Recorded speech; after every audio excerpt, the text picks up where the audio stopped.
Alhamdulillah wahidil ahad al-fardu samad alladzi lam yalid wa lam yulad wa lam yakul lahu kufuwan ahad. Laisa kamitslihi syai'un wa huwa as-sami'ul basir. Allahumma shalli wa sallim ala sayyidina wa habibina wa syafi'ina qurratu a'yunina sayyidina wa maulana Muhammad sallallahu alaihi wasallam wa ala alihi wa ashabihi wa man tabi'ahum bi ihsan ila yaumiddin. Qala subhanaka la 'ilma lana illa ma 'allamtana innaka antal 'alimul hakim. Qala rabbi shrah li sadri wa yassir li amri wahlul 'uqdatam min lisani yafqahu qawli. Alhamdulillah, bersyukur kepada Allah Subhanahu wa taala dengan limpah sertaan ayahnya dapat sama kita berkumpul pada malam ini. Mudah-mudahan Allah Subhanahu wa taala memberkati dan merahmati semua kita insya-Allah. Amin amin amin ya rabbal alamin.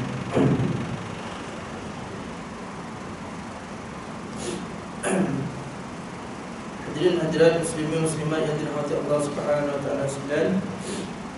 Yang saya hormati Tuan Pengerusi, saya segani Tuan Imam Bilal AJK serta hadirin hadirat muslimin muslimat yang dirahmati Allah Subhanahu wa taala sekalian. Assalamualaikum warahmatullahi wabarakatuh. Hadirin hadirat muslimin muslimat yang dirahmati Allah Subhanahu wa taala sekalian. Insya-Allah kita sambung dengan kita kitab Nunyatul Musalli. Cita-cita bagi orang yang sembahyang. Faqala musannifu rahimahullah ta'ala wa nafa'na bi ulumihi fi daraini amin amin amin ya rabbal alamin. Syarat ketujuh, yakni syarat sah salat yang ketujuh, meninggalkan berkata-kata. Tak boleh bercakap. Syarat ketujuh tak boleh bercakap. Dan ketujuh, yakni syarat sah salat yang ketujuh, meninggalkan berkata-kata. Meninggalkan berkata-kata dengan sengaja yang bukan Quran atau zikir atau doa. Jadi yang boleh bercakap dalam sembahyang tiga benda je: ayat Quran, zikir dan doa. Tegur dengan sengaja. Ini masalah tegur lah. Kita nak tegur, tak kisahlah kita tegur imam ke. Bagi contoh kita tegur imam. Tegur imam boleh tegur apa? Zikir, ayat Quran dengan doa.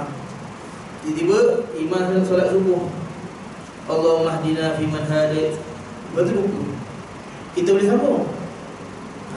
Jadi ayat Quran, zikir, doa. Selain tak boleh, walaupun dalam bahasa Arab. Tiba-tiba imam apa? Assalamualaikum warahmatullahi wabarakatuh. Waalaikumsalam. Bahasa Arab juga, tapi batal solat dia. Maknanya apa dia? Kalau kita nak tegur dengan tiga benda ni, ataupun tiba-tiba imam baca ayat Quran lupa, tengah-tengah baca tu lupa, kita boleh sambung. wala ana 'abidu ma abattum wala antum 'abiduna ma a'bud wala ana 'abidu ma abattum. Berulang-ulang tak jumpa punca. Kita terus lakum dinukum. Boleh tegur dengan ayat Quran, berkata. Tapi untuk teguran dan ayat Quran sama juga dengan zikir. Apa? Subhanallah. Duduk belakang. Semayang berjemaah duduk belakang. Tiba-tiba imam jatuh tercicak. Imam jatuh tercicak, tak sah lah semayang imam tu. Siapa ikut imam pun tak sah juga. Sebab kita dah belajar sebelum ni, apa sembahyang itu menghindari daripada najis. Walaupun najis datang dekat tengah-tengah, batal solat dia. Tengah sembahyang, sebelumnya tak ada apa, tengah sembahyang tercicak itu. Kita duduk belakang, kita nampak. Yang belakang dia tak nampak, semua khusyuk je. Dekat belakang imam semua khusyuk. Kita duduk sahur kedua, tapi kita nampak itu tak cicak tu. Maka apa? Kita tegur. Tegur apa? Dengan zikir. Duduk belakang. Kalau duduk depan, tak payah tegur dah, dia naik tegur saja. Sebab kalau tegur pun dia tak tahu dia batal apa.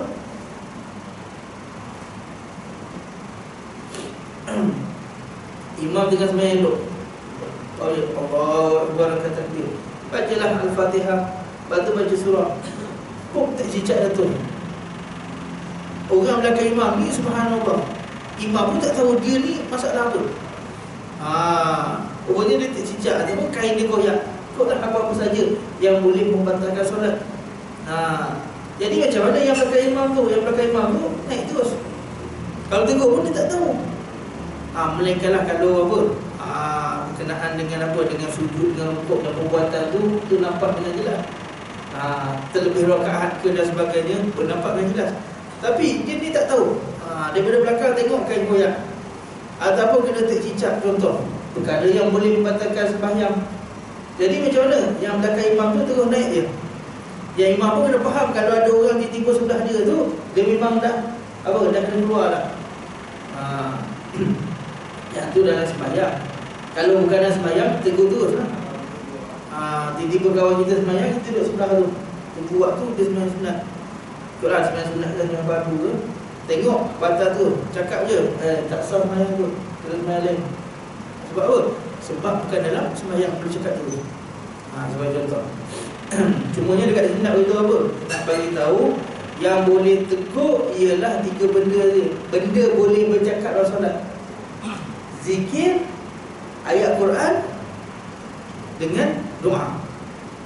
Dan yang itulah kita ni, daripada mula kita angkat takbir sampai bagi salam, yang kita sebut 3 benda ni lah. Sama ada kita tasbih, subhanallah a'la wa bihamdi, tasbih, zikir lah tu. Ada pun baca ayat Quran, baca Fatihah ayat Quran, baca surah ayat Quran. Lepas tu apa dia? Doa seperti doa kunut.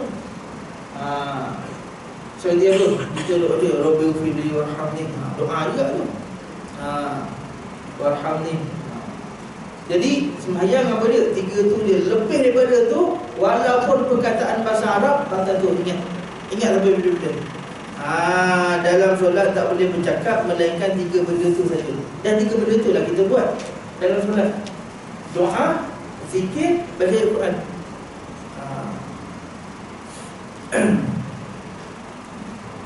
Dia masuklah gugur sekali selawat dan sebagainya.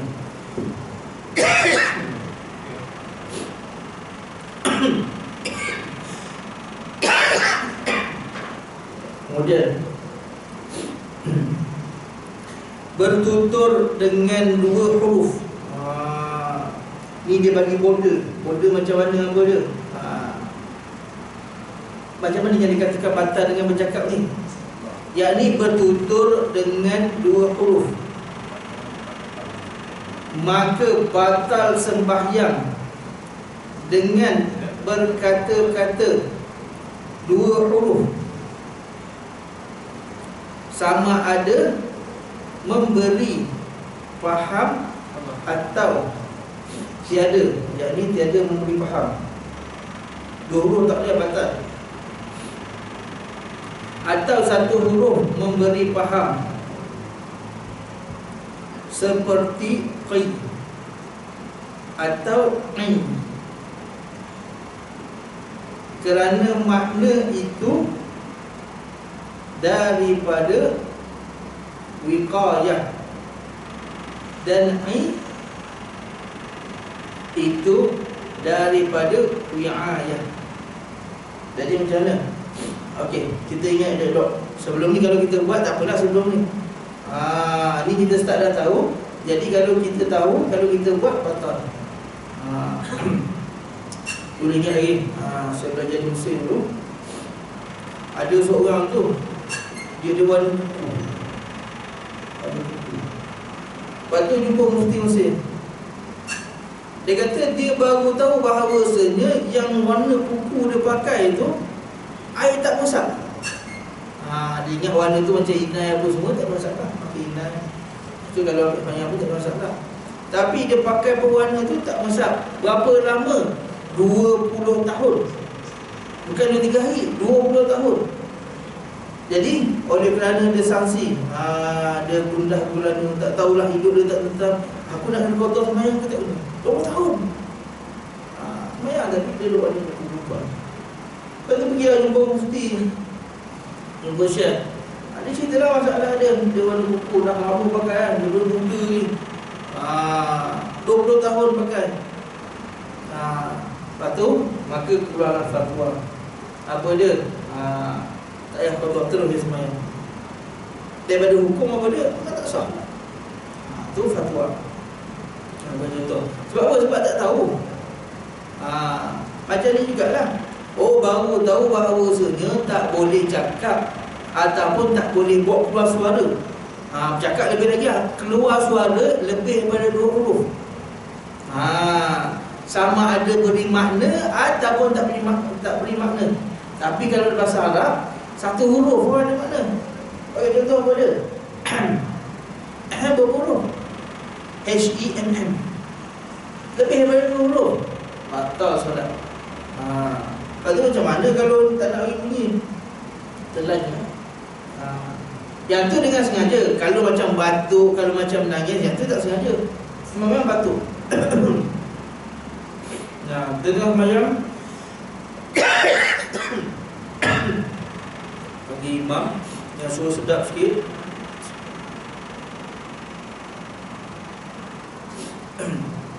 Imam pula apa? Baca macam Imam Mekah. Teringat dekat Mekah menangis kita. Jadi menangis, batuk itu bukan apa dia? Benda luar kawalan. Leleh mata, dia isak-isak. Yang tu tak kira. Yang kira macam mana? Tadi tu pedahan. Dan kita selalu buat. Rasa apa? Kata tekak apa? Tengah-tengah dah berapa banyak dah. Batal solat. Sebelum ni tak tahu. Sebelum ni tak apalah. Start daripada tahu ni. Sebagai contoh, kita semayang, tak salah, kita semayang kat R&R ke, kita semayang kat mana ke, kita jadi makmum.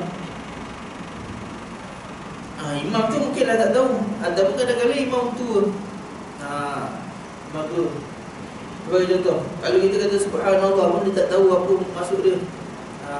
Padahal apa dia? Tengah semayang ni, kita tahu kalau kita ikut, kita tak sah. Jadi kita kena apa? Kena niat faraqah. Kadang tengah baca amin, jadi dia nak fikir surah apa, tak apalah, dia nak fikir surah apa baca. Tapi sebelum nak fikir tu nak ambil statik. Nak ambil statik, batal solat. Sebab apa? Sebab lebih daripada 20. Kamu juga ada kahak ni, gitu ni, tak malah bunyi tu, kahak tu, bunyi tu dengan sengaja. Ni cerita-cerita ni dengan sengaja. Kalau tak sengaja tak kira. Yang dikata keluar lebih daripada 2 huruf ni ialah keluar dengan sengaja. Kita tengah semayang, tengah semayang khusyuk apa semua, makan nasi, okey, tiba-tiba tercakap, okey, tak batal. Tercakap. Kalau sengaja batal. Dia beza macam tu lah. Benda sengaja dengan benda tak sengaja. Benda perbuatan sama, sengaja dan tak sengaja. Tapi kalau sengaja tu batal. Makan nasi, okey, Okey, itu sebab apa? Terbiasa. Ataupun jadi orang meratap. Nah, tengah menyangkuk, jatuh cicak, kocut. Orang meratap kan. Sebab apa? Sebab luar kawalan tak ada pun. Yang dicerita kat sini bertutur dua huruf dengan sengaja. Lebih pada dua huruf. Kocut berapa banyak huruf. Tapi oleh kerana dia tak sengaja, tak ada masalah. Tapi walaupun kita nak dengar sikit saja, lebih daripada dua huruf, maka patah. Saya setengah tempat tu adalah kadang kampung, main kampung. Yelah, orang jadi imam pun pakai takat muat je. Biasalah kampung. Mana ada nak bayar gaji apa semua. Dalam kampung ni ikutlah. Kadang haji ni, kadang haji tu, kadang orang tua ni, orang muda semua dah pindah bandar dah. Kita semayang pula. Biasalah kita tu. Semua tahu nak tarik tu. Tapi kita dah tahu ni apa dia. Dia tak ada ikut dah. Sebab apa? Sebab dia termasuk syarat sah salat. Kalau kita bertutur lebih daripada dua huruf, kita pula jadi makmum dia, maka tidak sah. Jadi benda-benda tu apa dia? Kita kena faham. Sama pula Musa semua ni. Dan jawabnya telah je lah hidup. Buatlah macam mana jauh ini. Mereka kalau kita batuk, kalau kita menangis, tu huruf, dua huruf yang tak memberi makna. Adapun kalau kita sebut satu saja huruf tapi memberi makna. Arab dia ada satu huruf memberi makna. Apa? Qi. Kita sebut wa qina azaban nar. Waw tu dan qi itu pelihara, na tu kami. Wa qina dan pelihara kami. Wa aina sama juga. Dan pelihara kami. Waw tu dan ain tu apa dia? Pelihara, na tu kami. Wa qina dan pelihara kami. Azaban nar, daripada azab neraka, daripada azab api neraka. Jadi dia sebut sengaja. Bunyi ki, patah terus. Padahal satu huruf je. Jadi batal.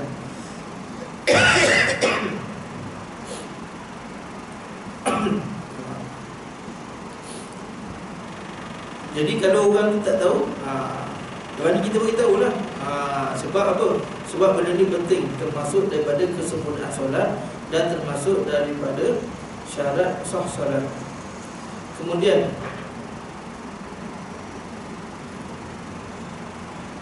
atau satu huruf yang bermad, kerana mad itu ada kalanya alif. Tadi ain dengan apa? Dengan kaf. Qai dengan ain ada makna. Ataupun huruf mad.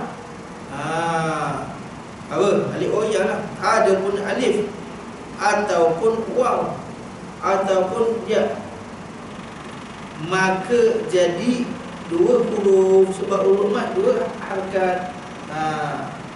Contoh lah. Tapi tak ada lah orang buat, tapi nak kata contoh. Kalau sebut qi ataupun sebut ain, automatik batal. Sebab satu huruf yang memberi makna. Tapi kalau dia sebut huruf lain, fa.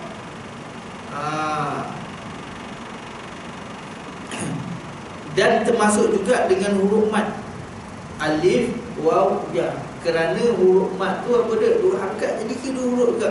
Batal lah solat. Dia paling kurang dua huruf yang tidak memberi makna.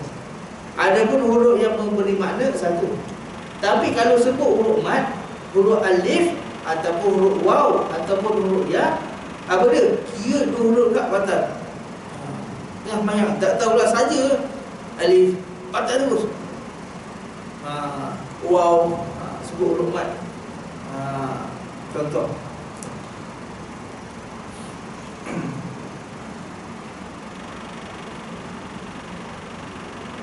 maka jadi ia dua huruf, maka batal sembahyang dengan yang demikian itu. Jadi sembahyang dia apa dia? Sembahyang dia batal lah. Jadi apa? Nak kena jaga perkataan tu. Ikutlah. Tapi kalau keluar perkataan untuk bacaan, bagi contoh, dia baca Fatihah, orang sebelah kita tak tahulah nak buat macam mana, dia buka. Bila dia buka, dia baca tu kuat pada imam lagi. Imam pun baca biasa lah. Bismillahirrahmanirrahim, alhamdulillahirabbil alamin, amin. Lepas tu pula, lepas amin tu dia baca pula kuat pada imam. Sampai orang tu ingat dia tu imam. Bismillahirrahmanirrahim, alhamdulillah. Dia masih lagi tidak batal, tapi hukum dia jadi hukum. Tak batal. Sebab bacaan dalam solat, kena faham, bacaan dalam solat rukun qauli, seperti Al-Fatihah, seperti salawat atas Nabi, seperti tahiyat akhir, yang tu wajib kita kena baca. Bukan kita cakap dalam hati. Yang dalam hati satu je, niat je. Yang lain semua kena baca. Yang benda sunat tu benda sunat, pun sama juga. Kita tasbih subhana rabbiyal a'la wa bihamdi. Tapi kita baca dalam hati juga, tak apalah, tu sunat. Kalau kau tak boleh juga. Sebab apa? Sebab dia kena baca. Tapi yang benda wajib ni, sebab berkenaan dengan Fatihah, berkenaan dengan solawat, berkenaan dengan salam, apa saja ucapan berkenaan dengan tahiyat, itu semua kena baca. Dan bacaan itu apa dia? Sekedar kita sendiri dengar, bukan orang sebelah dengar. Bacaan itu sekadar kita dengar. Maka kalau kita kalau kita tak baca, hukum tak baca. Hukum tak baca tidak sah solat. Sebab benda-benda tu dibaca, bukan diniatkan. Kalau niat kena dalam hati. Yang ni tadi apa dia? Rukun qauli. Qauli ni apa? Berkata, kena cakap. Melainkan dia uzur dan sebagainya, itu cerita lain lah. Tapi nak kata rukun qauli tu apa dia? Dia kena apa? Dia kena cakap. Paling kurang dia dengar telinga dia. Macam mana pula orang bisu tu? Orang bisu macam mana? Jadi berkenaan dengan hukum orang bisu dan orang buta, adakah mereka tu wajib sembahyang? Satu persoalan. Orang buta dan orang bisu, sembahyang macam mana orang buta orang bisu? Bagi contoh. Maka sebenarnya ulama berpendapat, ada pun mereka yang buta ataupun bisu sebelum akhir balik, memang daripada kecil lagi, dah lahir dah bisu orang, dah bisu buka, ataupun dah lahir dah buta, maka tidak wajib ke atas mereka. Ada pun mereka buta, bisu buka selepas akhir balik, maka mereka wajib yang sama juga. Kita dulu muda, bagi contoh, kita sihat, lepas tu dah tua ni, kecil manis apa semua, buta, wajib banyak. Sebab apa? Kita buta selepas akhir balik. Tahu tak orang bisu buka, bila baru jadi je, operation pecah gendang telinga, mulut pun tak boleh buka dan sebagainya, tapi wajib juga sembahyang. Tapi macam mana nak baca? Tu keuzuran bagi dia. Tapi yang kita ni sebagai orang normal, orang yang tiada uzur, maka wajiblah kita baca dengan apa rukun-rukun qauli itu sekadar kita yang dengar. Paling kurang baca Fatihah, baca tahiyat, salawat ke atas Nabi, bagi salam, tu semua kena dengan kat telinga. Dan zikir-zikir,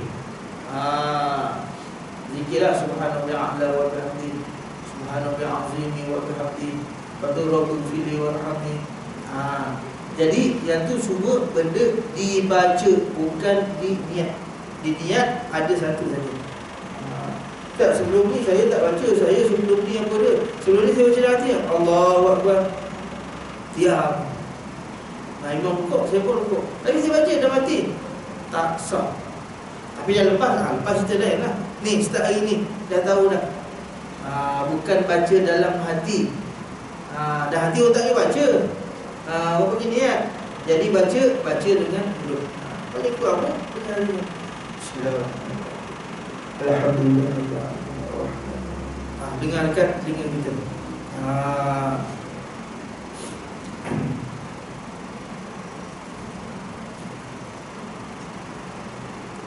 Kemudian syarat ke-8,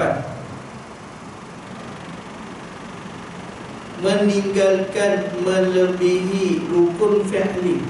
Apa rukun fi'li? Rukun perbuatan. Kita apa? Kita buat lebih.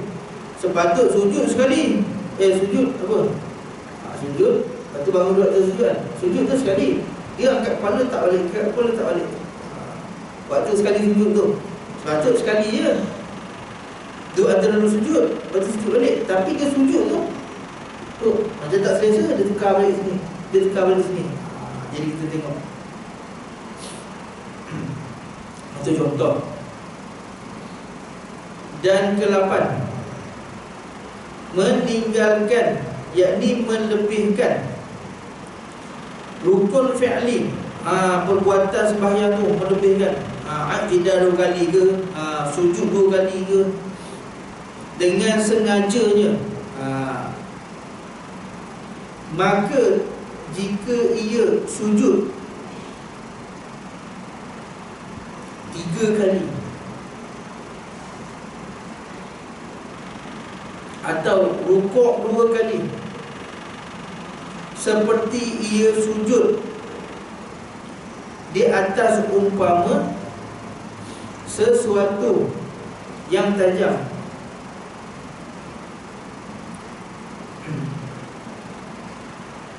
maka diangkat dahinya. Contoh, dia sujud, ada batu, bekas. Lepas tu angkat, lepas tu tak balik. Soalan itu, diangkat dahinya, maka sujud pula nescaya menambahi sujud. Tu kira utama sujud lah. Sebab sujud kita letak, lepas tu angkat, lepas tu sujud balik. Contoh kita sujud tu, ada batu ke ada apa tu, untuk angkat balik. Contoh, tiba-tiba anak kita main-mainan, main Lego tak tu, kita pun tak pasal. Mata pun dah gabung dah. Sujud, tu apa, berlubang, bekas. Sujud kena Lego, kat buang, sujud balik. Maksud dia macam tu. Ataupun apa-apa lah, terhantuk ke dan sebagainya, tiba-tiba sujud panas pula. Contoh. Syarat kembalinya,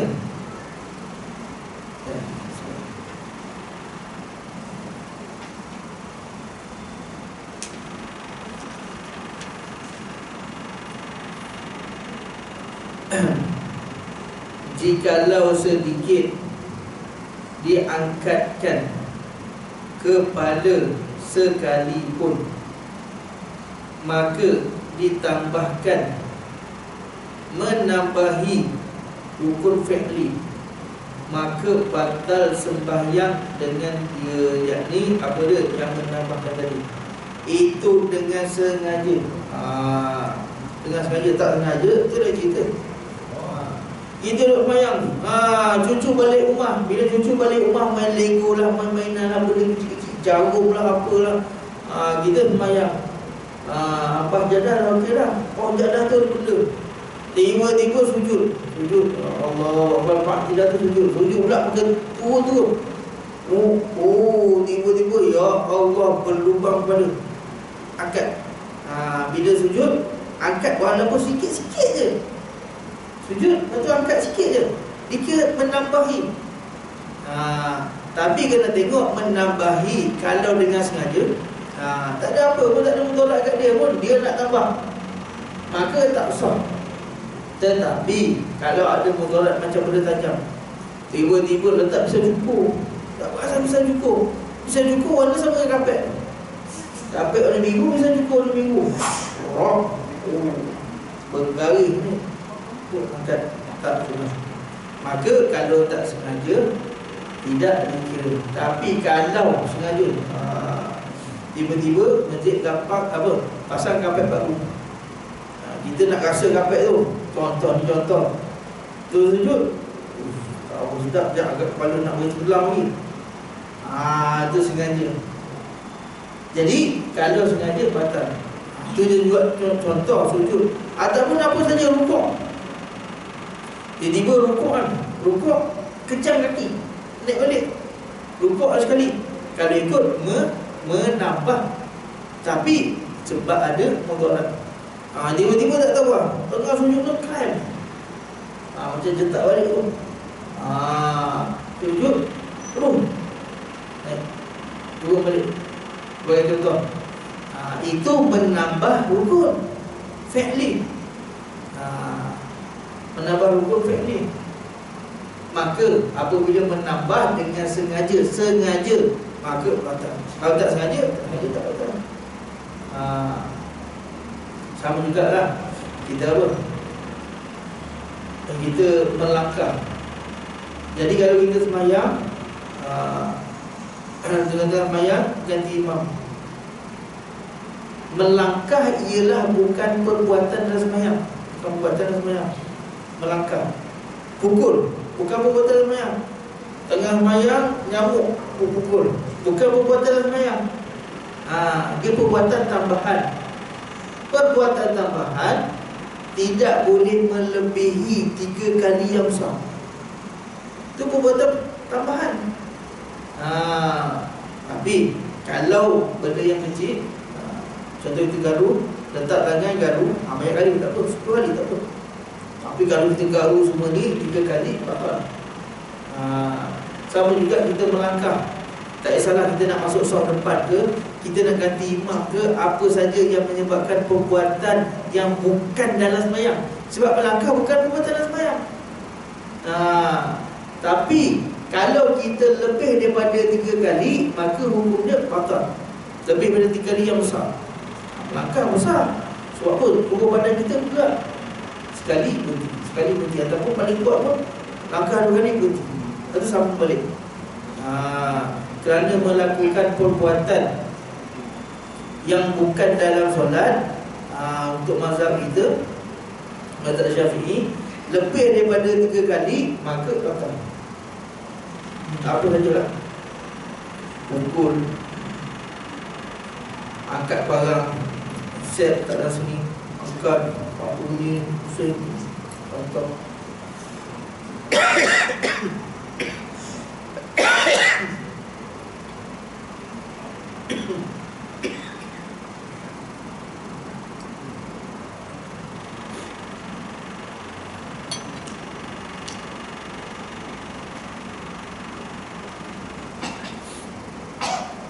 Kemudian dan demikian lagi, wajib meninggalkan perbuatan bukan daripada jenis sembahyang. Perbuatan yang bukan jenis sembahyang, seperti memukul 3 kali. Yang juga tadilah, memukul 3 kali pukulan, ataupun melangkah 3 kali langkahan yang berturut-turut. Langkah 3 kali ataupun pukul 3 kali, apa dia? Berturut-turut. Lain daripadanya, atau satu langkah yang kecil, seperti melompat dia, maka batal sembahyangnya. Langkah 3 kali, 3 kali langkah, batal. Ataupun langkah yang kecil, apa dia? Melompat. Dia dah fikir, kalau aku langkah 3 kali ini, apa dia? Takut batal. Jadi dia ambil inisiatif untuk lompat. Lompat sekali je. Dia duduk sok belakang. Dia buat macam tu Cina dulu. Nak masuk depan. Duduk belakang. Tunggu sikit. Lompat. Masuk. Kejut sebelah. Bagi contoh. Maka batal. Sebab dia termasuk daripada langkah yang kecil. Tadi langkah tadi kalau lebih daripada 3 kali berturut-turut, tak ada masalah. Kalau kita duduk belakang, duduk tengah pun ada kosong depan, tiba-tiba ada ruang kosong sampai depan, 2 kali jalan berhenti, 2 kali jalan berhenti, sampai lagi depan, tak ada masalah. Yang penting apa dia? Jangan berturut-turut.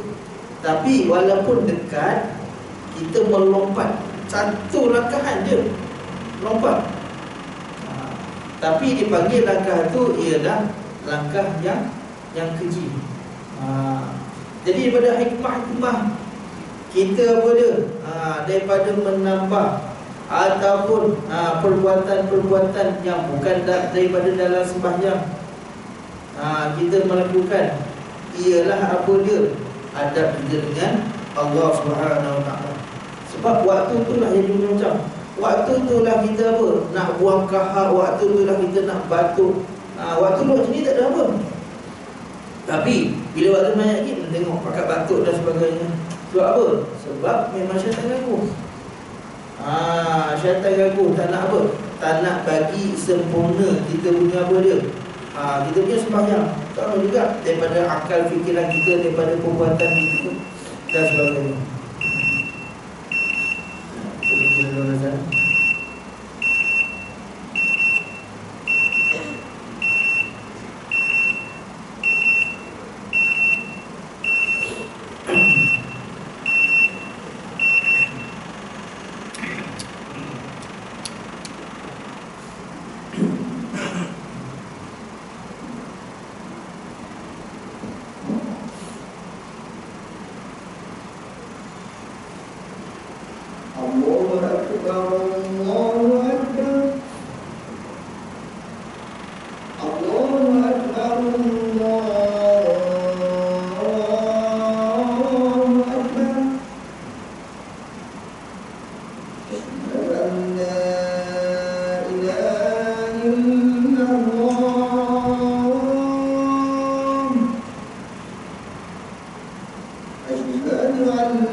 tetapi dimaafkan.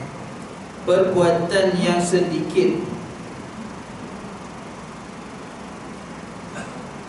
jikalau banyak sekalipun, seperti menggerakkan anak jari, membilang tasbih, atau menggaru-garu anak jarinya dengan tiada bergerak tapak tangannya, tiada batal sembahyang dengan dia. Contoh yang disebutkan tadi kan, kalau kita letak sini, dia yang kata apa? Kata bergerak banyak, jadi bergerak anak jari yang tidak bergerak tapak tangan. Ikutlah. Gatal kat muka letak dulu, sebab yang bergerak gerak anak jari. Anak jari gerak tak ada. Contoh seperti apa? Seperti tasbih. Orang tu sebenarnya apa? Nak tasbih tu nak kira apa? Kira dengan jari. Dulu untuk guru saya macam tak nak bagi apa. Kadang kita lupa rakaat. Rakaat apa kalau sebenarnya seorang tu jadi. Atau jadi imam. Jadi macam mana kalau kita nak apa? Ni ketua dia lah. Tak nak bagi apa? Tak nak bagi kita ni apa? Ni rakaat apa dah? 2 ke 3? Pergi macam tu. Jadi bila apa? Allahu Akbar kat takbir tu, kalau rakaat pertama letak satu sini, rakaat kedua letak 2 sini, 3 letak ni. Kadang-kadang jadi tabiat. Kalau lama jadi tabiat lah. Jadi tengah-tengah aku rakaat apa? Tengok tangan. 3. Kita yakin? Terus. Itulah. Tunggu saya ajar. Jadi sebagai contoh, kalau apa, kalau kita main sunat tasbih, rukuk benda tasbih, sujud benda tasbih, nak kira macam mana? Kira pergi jari. Yelah, kalau contoh setiap tu 15 ataupun setiap tu 20, nak kira macam mana 20 tu? Subhanallah, alhamdulillah, la ilaha illallah, subhanallah, apa dah? Contoh. Jadi boleh kira jari. Sini jari kita ada 14. 2, 3, 3 kali 4, 12. 13, 14. Tak boleh. Subhanallah, subhanallah, subhanallah, boleh. Okay. Tapi tapak tangan kena tetap. Bagi contoh, kita nak buat sebenarnya tasbih, tak ada masalah. Tasbih sekian-sekian banyak ni. Jadi kita nak kira apa? Nak kira jari. Kadang-kadang nak buat tasbih masuk dalam pula, jadi lain pula. Jadi apa dia? Boleh kira dengan jari. Tapi kalau kita gatal kat mana? Gatal kat sini, letak bau. Yang penting tapak tangan jangan bergerak. Bergerak saja tapak tangan kira besar. Anak jari benda pergerakan yang kecil. Tapi kalau tapak tangan kira besar dah. Ikutlah. Letak sini. Segeram tangan. 1, 3 patah terus otomatik. Tapi kalau kita letak dulu, parking tempat dia dulu, gaul lah. Nak gaul ni pun jari pun tak ada masalah. Yang penting tapak tangan jangan apa? Jangan gerak. Satu. Kemudian syarat yang ke-9, yang terakhir, wallahu ta'ala. Mudah-mudahan dengan apa yang kita dapat ni dapat manfaat kita semua. Allah. A'udzubillahi minasyaitonir syaitanir rajim. Bismillahirrahmanirrahim. Allahumma iftah 'alaina futuhal 'arifina bihikmatika wa anshur 'alaina min khaza'in rahmatika wa zakkina ma nasina wa 'allimna ma jahilna bi rahmatika ya arhamar rahimin. Allahumma zidna 'ilman wa zidna fahman. Amin amin amin ya rabbal alamin. Assalamualaikum warahmatullahi wabarakatuh. Boleh saya tanya sikit? Okey. Ini mungkin buah sikit lah. Boleh. Kalau kucing punya bersin tu, adakah jadi najis? Apa dia? Kucing kan? Dia bersin. Bersin kena kaki kita. Adakah itu najis ataupun tidak? Air kucing? Nak? Air kucing tak. Dia bersin Ya, dia keluar tu. Dia kalau yang liur yang betul najis tu, najis yang besar ialah anjing dengan babi, najis kepala besar. Tapi kalau kucing, bulu dia, bulu kalau melekat dekat kucing tu, kalau dia dekat kita tak najis. Tapi kalau dia dah cabut bulu dia, ada dekat jadah kita dengan kadar yang banyak, najis. Adapun kita air liur dia, kita ni jadi itu tak. Jadi walaupun banyak si air liur dia tu macam mana yang sebab dia bersih daripada hidung kan. Tapi dia kena kaki kita ni macam orang kaki ingus kan. jadi ingus dia apa semua. Ingus dia ataupun dia punya apa, air liur dia, kalau dia bersin dia keluar. Dia punya banyak ke sikit? Macam orang bersih. Macam orang bersih lah. Tak pasti, saya pun tak pasti juga. Jadi insyaAllah nanti saya maklum balik lah. Sebab benda tu nak kena betul. Tapi kalau mau berkaitan dengan kucing ni, yang betul najis dia ialah bulu dia. Bulu kucing yang dekat-dekat jadah ataupun tempat kita sembahyang. Kalau sikit dimaafkan, tapi kalau banyak, hukum dia tak sah terus sembahyang kita. Dia termasuk daripada najis. Ataupun dia nak tahu binatang yang kita boleh makan ataupun yang boleh sembelih, maka bulu dia tak najis. Tapi kalau binatang yang kita tak boleh makan dan sembelih, seperti apa? Seperti kucing, maka bulu dia najis. Tapi kalau air liur tu nanti saya rujuk juga. Saya nak dengar balik juga. Wallahu ta'ala. Alhamdulillah.